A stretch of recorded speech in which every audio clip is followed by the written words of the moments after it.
안녕하세요. 저는 58세에 의사생활 청산하고 아들과 함께 새로운 삶을 시작하게 된 집안의 가장입니다. 모든 걸 내려놓으니 마음은 편하지만 아직까지 해결하지 못한 어려움이 하나 있네요. 그래서 여러분들께 도움을 청하고자 이렇게 사연을 신청하게 되었습니다.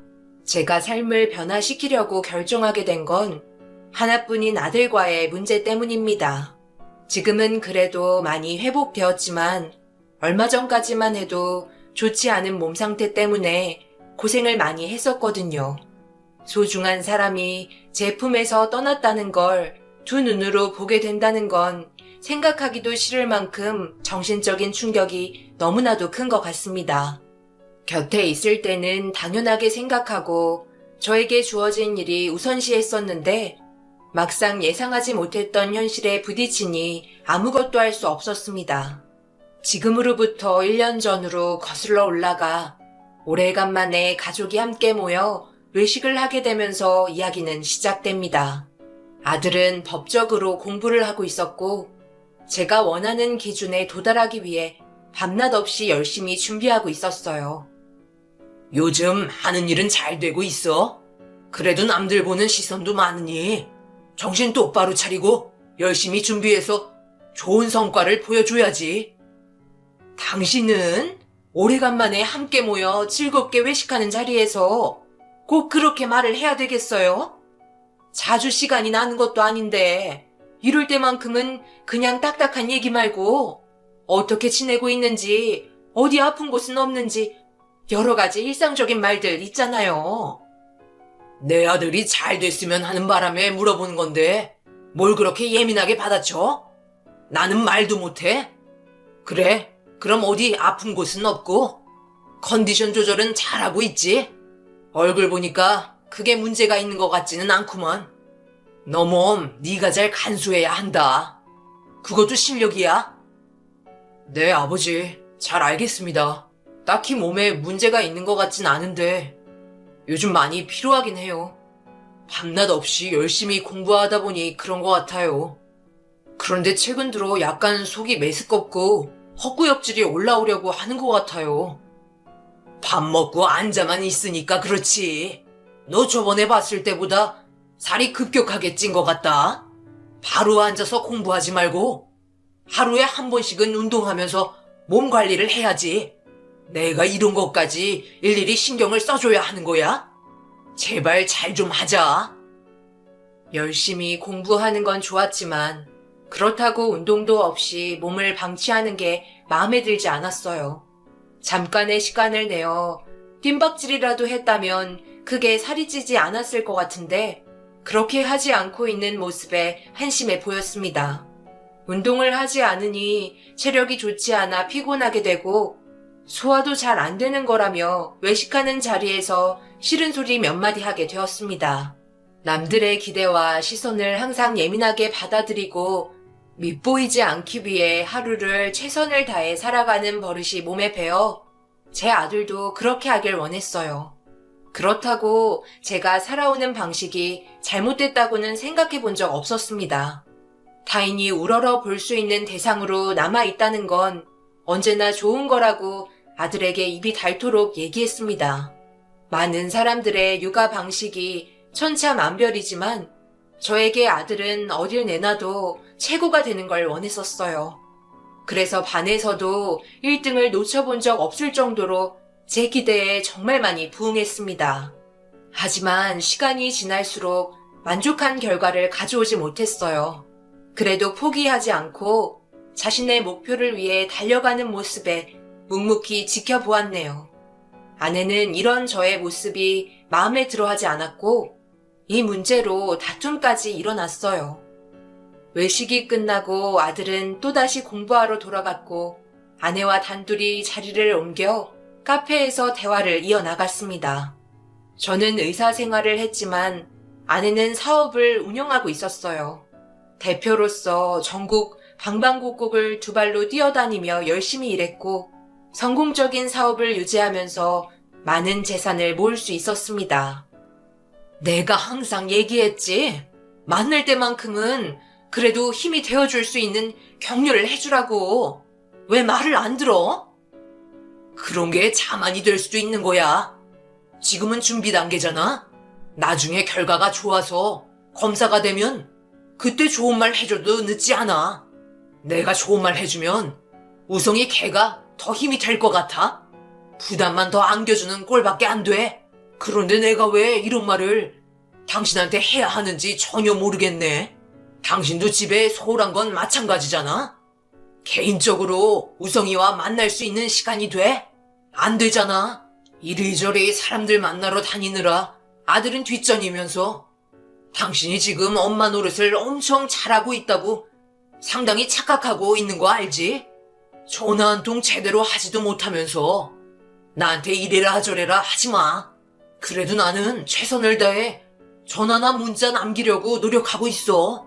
가정이 화목해지고 싶으면 지금 하는 사업 당장 그만둬. 다른 사람에게 인수인계하고 이제 우성이 앞날만 신경 써주면 좋을 것 같은데. 돈은 내가 버는 걸로도 충분하잖아.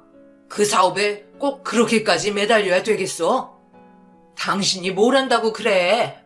이 사업이 나한테 얼마나 중요한지 알아? 이민을 가기 위해 모든 걸 준비 중이야. 이 나라에서 살고 싶은 마음 전혀 없어. 좁아 터진 땅덩어리에 미련도 받자 뭐해? 악착같이 벌어서 해외에서 사는 게 훨씬 좋지. 아내도 예전과 많이 변했고 잘 되고 있는 사업이 무너지지 않게 하려고 정말 열심히 뛰어다녔습니다. 그렇다고 사업장에 대표를 떠나 한 가정의 엄마인데 아내 또한 자기 아들에게 전화 한 통 안 한다는 게 화가 많이 났었어요. 그런데 제가 뭐라고 한 소리 하고 있는 도중에 전화가 울리면서 자리에서 일어나더니 나중에 다시 만나서 못했던 얘기 이어서 하자며 전화 받으면서 급하게 밖으로 나갔습니다. 너무 어이가 없고 화가 치밀어 올랐지만 꾹 눌러 참았어요. 그 와중에 잘 도착했다는 아들의 문자 한 통에 핸드폰으로 시선이 향했고 저도 자리에서 일어나면서 아들에게 전화를 했습니다. 그리고 이런저런 대화를 짧게 한 뒤 열심히 공부하라며 아들에게 지금의 노력이 앞으로의 미래를 만든다면서 전화를 끊었습니다. 저희 가족은 이런 식으로 생활을 해오고 있었고 그때 당시에는 크게 문제가 있을 거라곤 전혀 생각하지 못했었죠. 그렇게 각자의 삶을 살면서 바쁘게 일상을 보내고 있던 어느 날 아들에게 부재중 전화가 몇 통이 왔었고 수술이 많이 잡혀 있던 터라 받지를 못하자 문자 하나를 남겨놨었어요. 두통이 너무 심하고 오한으로 인해 발열이 생겨 몸살 난 것 같다는 문자였고 자기 엄마에게 전화를 했지만 받지 않아 약국에서 몸살약을 먹었지만 그게 호전되는 걸 느끼지 못해 연락했다며 제가 일하고 있는 병원에 잠시 들려도 되냐는 아들의 말에 몸살 가지고 엄살 떤다며 약 먹었으니 푹 쉬고 다음날도 몸 상태가 비슷하면 멀리까지 오지 말고 그냥 동네에 있는 병원에 들리라고 간단하게 문자 남긴 뒤 다음 수술을 위해 급하게 준비하고 들어갔습니다. 몇 시간이 지나고 한참 뒤 핸드폰을 확인했는데 약 먹고 잠이 들었는지 답장이 없길래 대수롭지 않게 넘기려고 하던 도중 직원들과 함께 저녁을 먹으러 옷을 갈아입었습니다. 전화가 울렸고 받는 순간 핸드폰을 떨어뜨리고 말았습니다. 아들이 응급실에 도착했다며 위급한 상태라는 말을 전해 들었고 서둘러 차를 타고 아들이 입원한 병원에 도착을 하니 담당 의사는 충격적이게도 아들의 병명을 설명해 주면서 믿을 수 없는 결과에 오진한 거 아니냐며 얼마 전까지만 해도 건강한 모습을 확인했었다며 갑작스럽게 신장이 망가지게 된 건 있을 수 없는 일이라고 담당 의사에게 아들의 몸 상태는 제가 더 잘 알고 있고 저 또한 의사라고 밝히며 화를 내자 갑자기 아들을 진료한 의사가 얼굴을 붉히더니 화를 내면서 갑자기 멱살을 잡곤 막말을 퍼부으며 병원이 떠나갈 정도로 난리를 쳤습니다. 뭐라고? 그쪽이 의사라고? 지금 나랑 장난하는 거 아니지? 어떻게 의사라는 양반이 다른 사람도 아닌 자기 아들의 몸 상태를 모를 수 있는 거지? 딱 봐도 이상하다는 걸 확인할 수 있을 정도의 단계까지 왔었을 텐데 그걸 눈치 못 챘다고? 그쪽은 의사 자격 박탈돼야 할 사람이야. 딴 사람도 아닌 자기 아들이 병원에 실려올 때까지 모를 수가 있는 거지? 신장이 망가질 대로 망가진 상태인데 내가 만약 그쪽이었다면 지금 당장 의사 생활 때려치웠을 거야. 이 정도면 정말 자격 없다는 거 알고 있지? 담당 의사의 말에 엄청난 충격을 받았고 눈을 감고 있는 아들의 모습을 다시 한번 보게 되니 온몸이 퉁퉁 부은 채 안색도 많이 안 좋아 보였어요. 왜 이런 모습을 전에는 전혀 눈치를 채지 못했는지 제 자신이 너무 한심했습니다. 그렇게 병원에서 한바탕 난리가 나고 시간이 지나자 힘겹게 눈을 뜬 아들이 저를 바라보는데 차마 아들의 얼굴을 바라볼 수가 없었습니다. 남들 목숨은 살리겠다고 최선을 다했던 놈이 제일 많이 신경 써야 할 하나뿐인 아들을 살피지도 않았으니 담당 의사의 말대로 저는 의사 자격이 없었어요. 그래서 눈을 뜬 아들의 얼굴을 바라볼 수가 없었습니다. 그런 마음을 잘 알고 있었는지 자기는 괜찮다며 제대로 된 설명을 하지 않았던 자기 잘못이라며 괴로워하고 있는 저를 진정시켜 주려고 좋지 않은 몸으로 저 때문에 애쓰는 모습에 결국 아들에게 너무 미안하고 죄스러워 오열을 하고 말았습니다. 외식을 했을 때라도 아들의 말에 귀 기울였다면 이런 상황까지 오지도 않았을 텐데 그저 아들 걱정보다 쓴소리만 했었던 제 자신이 한심스러워 아들의 말에 답을 해줄 수 없었습니다. 제 손을 잡으며 괜찮다고 얘기했지만 부모가 되어서 자식을 지켜주지 못했으니 아무 말도 할 수 없었네요.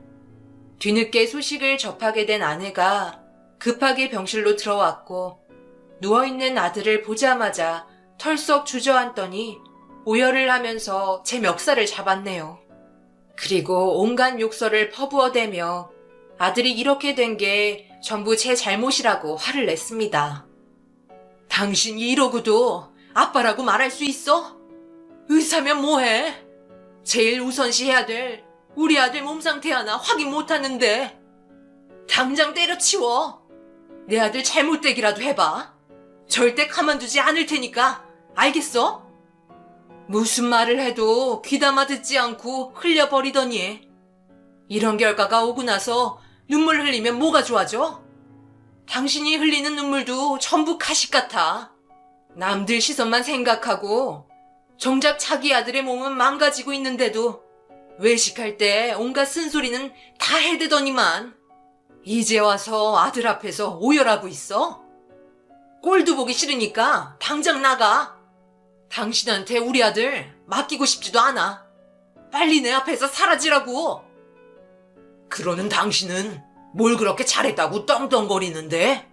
나랑 당신이랑 다를 게 뭐야? 우성이한테 소홀했던 건 당신도 마찬가지잖아? 이제 와서 엄마 노릇 하려고 온 거야. 그동안 전화나 문자 한 통 하지도 않았으면서 왜 나한테만 뭐라고 하는 건데? 당신이나 나나 우성이 부모로 자격이 없는 건 똑같다고. 지금껏 사업한다고 우성이한테 따뜻한 밥 한 끼 제대로 해준 적도 없잖아. 둘 다 그만하세요. 지금 상황에 제가 두 분 싸우시는 모습까지 봐야만 하나요? 둘 다 그만 나가주세요. 지금은 도저히 얼굴 보고 싶지 않네요. 어떻게 아버지와 어머니는 지금 이 상황에서도 자기 생각밖에 안 하세요? 제가 죽다 살아났는데 끝까지 자기들 잘잘못 따져야 하는 거예요? 정말 아버지와 어머니가 제 부모라는 게 너무 창피하네요. 지금까지 살면서 큰 소리 한 번 낸 적 없었던 아들이 그것도 몸 상태 제일 안 좋을 때 저희를 바라보며 눈물을 흘리면서 소리쳤고 그 모습에 당황한 아내와 저는 당장 나가라고 난리를 치는 아들이 진정이 필요할 것 같아 급하게 병실에서 빠져나왔어요. 그렇게 아내와 병실에서 나와 정신을 차렸고 무슨 수를 써서라도 아들을 꼭 고쳐주겠다며 눈물을 흘리고 있는 아내를 진정시켜 주었네요. 그렇게 제가 근무하고 있는 병원으로 아들을 옮기게 되었고 아들의 몸 상태에 대해 정밀 검사를 하며 해결 방법을 찾으려 노력했지만 결과는 신장 이식 말고는 다른 방법은 없었습니다. 아내는 신장 이식을 해야 된다는 말에 충격을 받았고 기증을 해줄 수 있는 공여자를 최대한 서둘러 만날 수 있냐고 물어봤지만 쉽게 답을 해주지 못했습니다. 저희가 원한다고 해서 바로 기증을 받을 수 있는 게 아닌 모든 건 절차가 있고 순서를 기다려야 하기 때문에 모든 조건이 맞아 떨어져야만 했어요. 그렇게 아들의 기증 순서를 기다리며 괴로움의 연속의 나날을 보내고 있는데 그 시간이 점점 길어지게 되면서 아들의 몸 상태 또한 계속해서 안 좋아졌고 아내는 그런 아들의 모습을 보면서 극도로 예민해진 성격으로 변해버렸습니다. 침착하게 기다려보자고 했지만 더 이상은 기다릴 수 없겠다며 자신의 신장을 떼어서라도 힘들어하는 아들을 하루라도 빨리 병원에서 퇴원시키고 싶다는 아내를 진정시키고 있는데 사업장에서 전화가 왔는지 눈물을 훔치며 통화를 하며 밖으로 나갔고 그 모습을 지켜보면서 한숨만 나왔습니다. 매일같이 억지만 부리고 있는 아내가 저를 더욱더 지치게 만들었어요.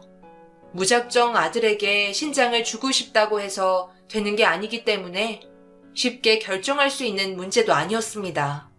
그리고 기증을 할 수 있으면 아내보다 아빠로서 많이 부족했던 제가 해주는 게 더욱더 현명한 방법이었어요. 그렇게 한참 동안 통화를 끝내고 들어온 아내는 아들을 보고 또다시 눈물을 흘리기 시작했고 그 모습을 더 이상 보고 싶지 않아 아내를 데리고 병실에서 나와 진지하게 대화를 이어나갔어요. 그런데 또다시 걸려오는 전화에 무언가 느낌이 좋지 않았고 아내의 변화되는 얼굴 표정과 함께 자리를 피해 통화하려는 모습이 의심스러워 조심스럽게 뒤따라가 엿듣게 되었습니다. 걱정하지 마. 나 지금 비상계단이야. 내가 저녁에 간다고 했잖아. 이렇게 계속해서 보채면 누가 봐도 눈치채겠어. 내가 전화할 때까지 기다리라고 했잖아. 요즘 들어 왜 이렇게 내 말을 안 듣는 거야? 그래, 알았어. 오늘은 들어갈게. 그러니까 이제 그만 보채. 나도 왔다 갔다 하는 거 힘들어 죽겠다고. 지금 신경 써야 할 문제가 얼마나 많은 줄 알아? 출발하기 전에 전화할 테니까 내가 먼저 연락할 때까지 그만 연락했으면 좋겠어. 조심해서 나쁠 거 없잖아. 제발 부탁이야. 숨죽여 통화하는 아내의 목소리에 경악을 하고 말았어요. 그래도 가정을 지키기 위해 열심히 살아가려는 아내의 모습을 존경해 왔는데 제가 알지 못했던 또 다른 모습이 힘들게 버티고 있던 정신력을 무너뜨리게 만들었고 급하게 자리를 피해 아내와 대화를 하던 벤치에 앉아 천천히 걸어오고 있는 아내를 보며 죽을 힘을 다해 아무렇지도 않은 척 연기를 했어요. 그냥 친한 친구와 통화를 한 거라고 애써 넘어가려 했지만 저 몰래 통화를 끝내고 나온 아내의 얼굴 표정은 상당히 불편해 보였습니다. 그래서 다음 날도 일해야 하는데 시간이 너무 늦은 거 아니냐며 그만 들어가 보라고 얘기한 순간 그 말이 끝나기 무섭게 아내는 고개를 끄덕이며 상당히 바쁜 척 시계를 쳐다보면서 다음날 중요한 미팅이 있다고 나중에 다시 전화하겠다며 급하게 자리에서 일어나 사라졌습니다. 아내의 뒷모습을 보고 있는데 한 번만이라도 뒤를 돌아봐 주길 바랬어요. 하지만 돌아봐 주지 않았고 가는 동안 또다시 누군가에게 전화를 걸었습니다. 분명 비상계단에서 통화한 의문의 남자란 걸 직감할 수 있었어요. 그렇게 시작된 끝도 없는 의심은 계속해서 자라나면서 저를 더욱더 괴롭게 만들었어요. 아내의 행동 하나하나 모든 게 신경 쓰이면서 아무것도 손에 잡히지 않았습니다. 결국 이렇게 사는 건 아닌 것 같아 아들을 돌봐줘야 하는 입장에서 몸이 하나이다 보니 저 대신 아내의 뒷조사를 해줄 수 있는 심부름센터에 의뢰를 하였고 아내의 모든 사소한 행동들 하나까지 전부 확인을 받았습니다. 그리고 알게 된 사실은 예상한 대로 아내에게는 또 다른 남자가 있었고 저 몰래 살림까지 차린 상태였어요. 너무나도 자연스러운 행동들과 저에게 표현하지 않던 사소한 감정까지 그 사람에게 대하는 모든 게 달랐습니다. 계속해서 들어오는 사진과 영상 속에 아내는 제가 알지 못했던 모습이었고 이런 안 좋은 상황 속에 홀로 버티기에는 감당할 수 없을 정도로 엄청난 충격을 남겨주었네요. 오늘 일이 많았나 봐. 내가 전화를 몇 통이나 했는데 받지도 않고. 일이 끝났으면 오는 길이라도 전화할 수 있는 거 아니야? 언제부터 신경 썼다고? 새삼스럽게 전화 타령이야. 내가 전화를 하든 말든 당신은 그동안 한 번도 신경 쓰지 않았잖아. 오로지 일밖에 모를 정도로 나와 우리 아들은 등 돌렸으면서 이제 와서 다른 사람인 것 마냥 행동하지 마. 적응 안 되니까. 그래, 당신 말이 맞아. 하지만 나도 내 위치에서 최선을 다하며 살아왔다고. 하루 동안 나에게 거쳐가는 환자가 얼마나 많은 줄 알기나 해? 매일 피곤해 지쳐있고 그만두고 싶은 생각이 수백 번은 든다고. 그런데도 내가 왜 악착같이 병원에 붙어있는 건데? 전부 당신이랑 우성이 때문이야. 그래도 아빠로서 집안의 가장으로서 최선을 다했다고. 그러면 뭐해? 결과를 봐봐. 당신이 말하는 건 전부 핑계일 뿐이야. 우성이를 보고도 그런 말이 나와?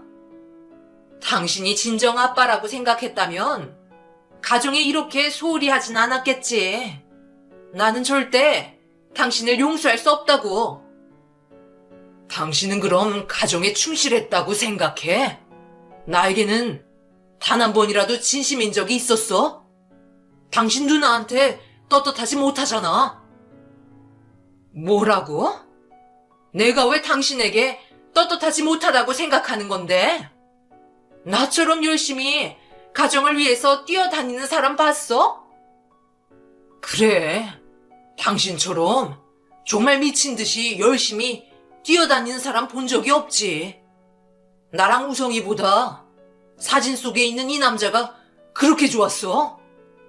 열심히 뛰어다닐 정도로 이중생활하면서 나를 속이는 게 재미있었니? 어떻게 이런 일을 아무렇지도 않게 할 수가 있는 거야? 둘이 살림 차린 지 상당히 오래되어 보이더라. 얼굴색 하나 안 변하고 나한테 거짓말하면서 그 남자 만나러 가는 길이 행복했니? 네가 그토록 아끼고 있는 우성이가 이 사실을 알면 엄청 좋아하겠네. 아내에게 그동안 모아두었던 증거물들의 사진과 자료들을 얼굴에 뿌렸고 자신과 바람 피운 남자의 모습이 담겨있는 증거물들을 보곤 사색이 된 얼굴로 아무 말도 하지 못한 채 고개를 떨구고 있었습니다. 우성이에게 이 사실을 알리겠다고 뒤돌아 병실로 들어가려고 하자 그제서야 자신의 잘못에 대해 용서를 구하며 제 앞에서 무릎을 꿇었어요. 저에게 진심으로 사과하는 게 아닌 우성이가 상처받는 모습을 보고 싶지 않다며 제가 원하는 대로 할 테니 말하지 말라고 다리를 잡고 애원했습니다. 그래서 당장 제 앞에 상간남을 무릎 꿇리고 손이 발이 되도록 빌게끔 만들라고 화를 냈어요. 이혼은 당연하게 생각하라며 더 이상의 분노를 억누르지 못했던 저는 아내의 뺨에 손이 올라가고 말았습니다. 그렇게 병원 전체가 웅성거릴 정도로 아내를 끌고 병원에서 내쫓았고 당장 상간남을 데려오지 않으면 제 아들에게 모든 증거물들을 보여주겠다고 얘기하자 허겁지겁 차를 타고 출발했네요. 그렇게 한바탕 하고 홀로 서 있는 제 자신을 보게 되자 다리가 풀려 휴식이 필요했고 조용한 곳이 필요해 잠시 차에 들어가 눈을 붙였습니다. 괴로움에 연속된 시간들 속에 더 이상 아무것도 하고 싶지 않았어요. 아들의 기증자가 나오면 담당 수술을 하고 의사생활도 접으려고 했지만 거기까지 버티기에는 제 자신이 너무 지쳐 있었네요. 얼마의 시간이 지난 뒤 다시 아내에게 전화했어요. 약속한 시간보다 늦어졌고 제 전화를 받지 않아 문자도 남겼지만 아무런 연락도 없었습니다. 그래서 모든 걸 아들에게 털어놓은 뒤 각자의 삶을 살자며 재차 문자를 보냈지만 끝내 받지 않았어요.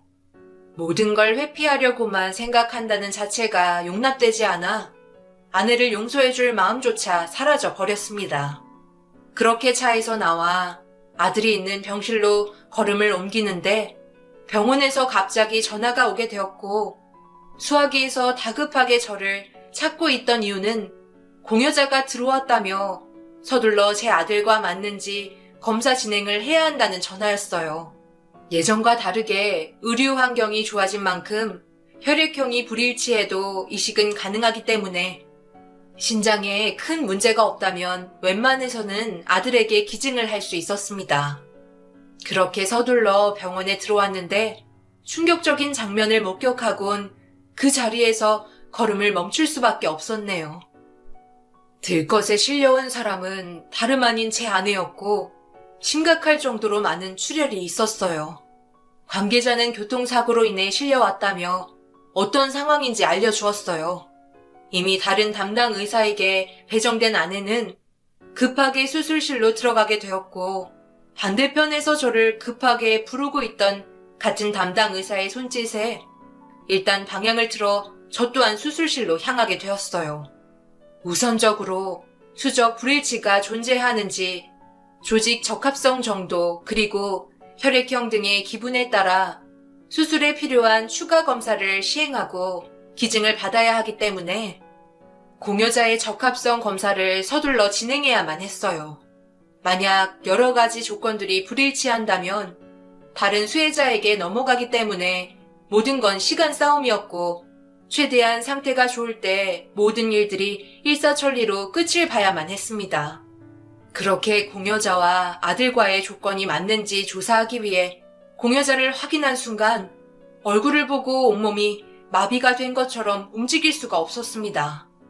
제 앞에 누워있던 사람은 다름 아닌 아내와 바람피운 상간남이었어요. 아내는 제가 아들에게 모든 진실을 말할까봐 두려운 나머지 상간남을 설득시켜 병원으로 급하게 달려오던 도중 교통사고를 당하게 된 거였네요. 힘겹게 정신을 차린 뒤 아들과 일치하는지 기본적인 검사를 끝낸 뒤 결과를 기다리면서 미리 조사가 끝난 서류들을 살펴보고 있는데 상간남은 기증을 하겠다는 희망 등록 절차가 접수 처리를 끝낸 상태였고 오래전에 등록을 해두었던 걸 확인할 수 있었습니다. 유족에게는 이 사실을 알리는 게 당연했기에 상간남의 가족관계를 조사해봤지만 찾을 수 없었고 소지하고 있던 핸드폰에는 아내의 전화번호 외에 딱히 가족으로 형성되어 있는 사람이 없었습니다. 그렇게 살펴보던 도중 원장님이라는 이름 하나가 눈에 띄어 전화를 해보니 충격적이게도 상간남은 고아원 출신이었어요.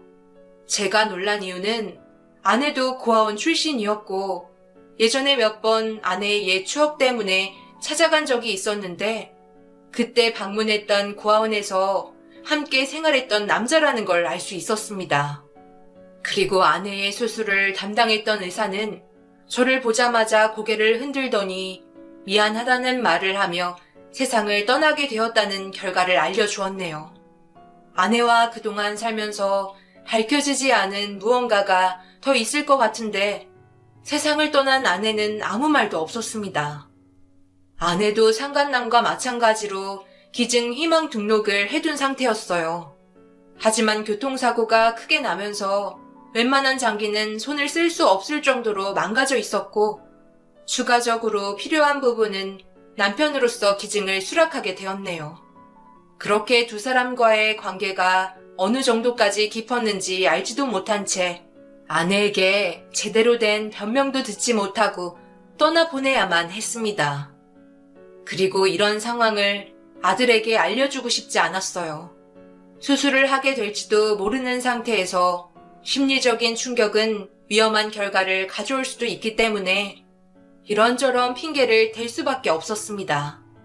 제 아들에게 상간남의 심장을 옮겨주고 싶지 않았고 기분 또한 좋지 않았어요. 그런데 아들과 상간남의 검사 결과를 확인하게 된 이후 그 자리에서 쓰러지고 말았습니다. 유전자 조직 검사 결과 상간남과 아들의 일치수가 99%였고 단 한 번도 의심해 본 적 없었던 제 아들이 다른 남자의 아들이었다는 거에 정신적인 충격이 너무나도 컸었네요. 도대체 어디서부터 잘못된 건지 알 수 없는 상황 속에 혼란스러움은 더욱더 커져만 갔고 저와 아들의 관계를 확인해 볼 필요가 있었어요. 그리고 병실에 들어가 아들의 얼굴을 바라보며 아무 말 없이 눈물만 흘렸습니다. 저를 바라보고 있던 아들이 눈물을 흘리고 있는 모습에 당황했는지 힘든 몸을 일으켰어요. 아버지, 무슨 안 좋은 일 있으세요? 요즘 얼굴 안색이 점점 어두워지고 계세요. 괜히 저 때문에 더 많은 것들을 신경 쓰시다 보니까 많이 힘드신 것 같아요. 아버지가 원하는 대로 검사가 되어야 하는데 기대에 미치지 못한 아들이라 죄송해요. 그런 것 때문에 눈물 흘리는 거 아니니까 신경 쓰지 말거라. 요즘 병원에 환자가 많아서 잠시 피곤해서 그런 것뿐이야. 내일 신장 이식하게 될 거니까 안심하고 몸 관리 잘하고 있어. 수술은 아빠가 하는 게 아닌 다른 의사가 진행하게 될 거야. 아빠는 우리 아들 수술을 담당할 수 있을 만큼 강심장이 아니란다. 모든 게 좋아질 거니까 힘내고 아빠는 환자가 많아서 자리에서 일어나마. 걱정스러워하는 아들의 눈빛을 보고 있으니 마음이 안 좋았어요. 괜찮다는 얼굴 표정을 보이며 머리를 쓰다듬어 준 뒤 병실을 나왔습니다.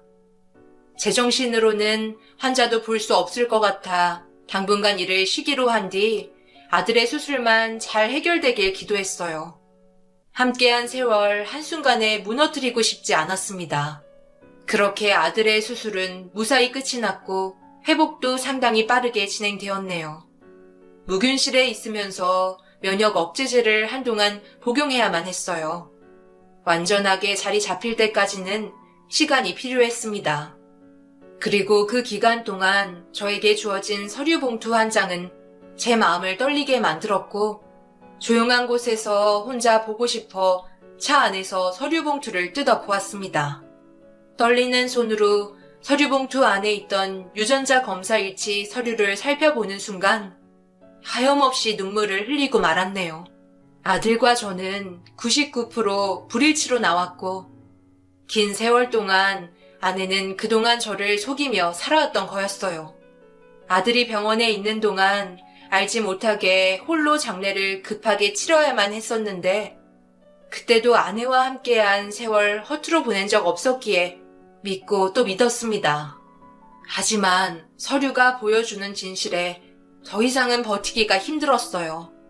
그리고 아내의 뱃속에서 태어난 아이를 행복하게 안으며 신기한 표정으로 바라보았던 신생아였던 아들의 모습이 떠올랐고 그동안 함께했던 세월들이 제 눈앞에 펼쳐졌습니다.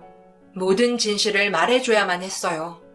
무거운 발걸음으로 아들이 있는 병실에 찾아가 문을 열자 저를 보며 밝은 얼굴로 바라봐주는 모습에 차마 입이 떨어지지 않았습니다. 결국 아무 말도 하지 못한 채 병실을 나오게 되었고 어느 정도 시간이 흘러 병원에서 태어나곤 교통사고로 세상을 떠나게 되었다는 말만 설명해 주었네요. 차마 우성이가 내 아들이 아니라고는 말할 수 없었습니다.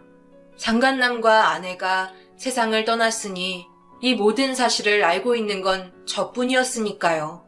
저만 입 다물면 아들과의 관계는 달라지는 건 전혀 없습니다. 결국 많은 것들을 감당하기가 너무 힘이 들어 의사 생활을 그만두고 지금은 아들과 함께 모든 걸 내려놓고 여행을 다니며 살고 있습니다. 시간이 지나면 해결될 수도 있겠지만 아들은 저와 다른 아픔으로 힘들어하고 있네요. 자기가 병원에 있는 동안 엄마의 얼굴도 제대로 못 보고 장례 또한 함께 해주지 못한 점에 대해 힘들어하고 있습니다. 모든 걸 설명했지만 엄마의 빈자리가 크게 느껴지나 봅니다. 아들에게는 더 이상의 법적 공부는 그만두게 했어요. 몇 년간 아들과 함께 여행을 떠난 뒤 작은 가게 하나 차려 운영할까 합니다. 제가 사랑하는 사람이 떠나버리면 아무것도 소용이 없는 것 같아요. 행복을 쫓기 위해 악착같이 일했지만 저에게는 아무것도 남아있는 게 없었습니다. 지금 제 옆에 있는 아들과 남은 인생 행복하게 살고 싶은 마음뿐이네요. 마지막으로 하고 싶은 말은 여러분들께서 제 입장이시라면 모든 사실을 알리는 게 좋을까요? 아니면 지금처럼 지내는 게 좋을까요? 개인적으로 후자를 선택했지만 언젠가는 밝혀지게 되는 날이 올까요? 만약 그런 날이 온다면 어떻게 대처해야 할지 모르겠네요.